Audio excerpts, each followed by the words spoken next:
Brigadir Jenderal Ahmad Fahidi, penasihat Panglima Tertinggi IRGC, menekankan kesiapan penuhnya untuk merespons tegas agresi terhadap negaranya. Fahidi pada Selasa 2 Juli 2025 menyatakan bahwa kekuatan rudal Iran dalam kondisi sangat baik. Fahidi juga mengindikasikan kemampuan signifikan telah disiapkan dan akan diaktifkan jika Israel melanjutkan serangan. Pernyataan ini dilontarkan setelah Presiden Amerika Serikat Donald Trump menyiratkan kemungkinan akan kembali menyerang Teheran jika program nuklir Iran kembali berlanjut. Adapun rudal Qasem Basir milik Iran ini sudah pernah diluncurkan ke Israel dan menimbulkan kerusakan besar.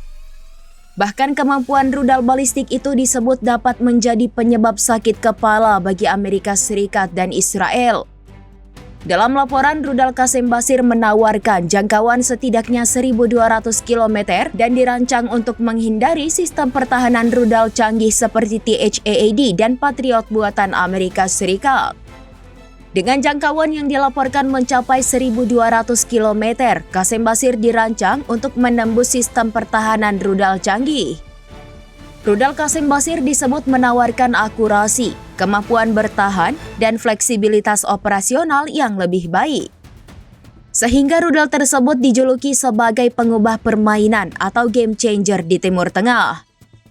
Economic Times melaporkan meskipun dampak penuhnya masih harus dilihat, tidak dapat disangkal bahwa hal itu memperkuat kemampuan pencegahan Iran dan dapat membentuk kembali dinamika keamanan regional.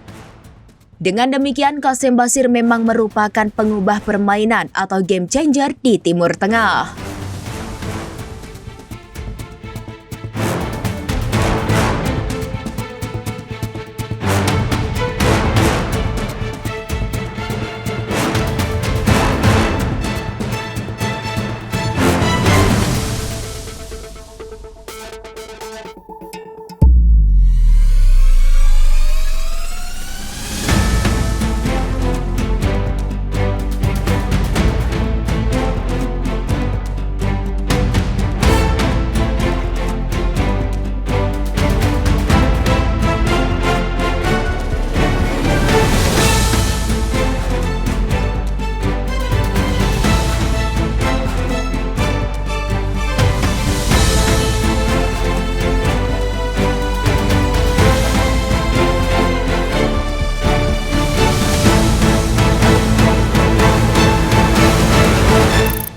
Download Tribun X sekarang, menghadirkan lokal menjadi Indonesia.